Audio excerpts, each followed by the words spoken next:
पुरुषों के दैवी कार्यों में जो अपने को सहभागी कर देते, ऐसे लोग जब ज्यादा मिलते हैं तो उन महापुरुषों के द्वारा विशाल समाज समुदाय उन्नत होता है।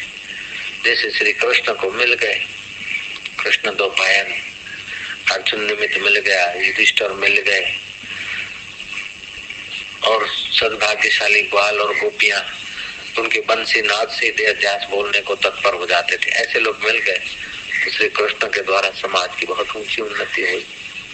राम जी को हनुमान जी आदि मिल गए, उनका मंत्री बढ़िया मिल गए, लक्ष्मण मिल गए, दो भाई और बढ़िया मिल गए, तो बड़ा काम हुआ।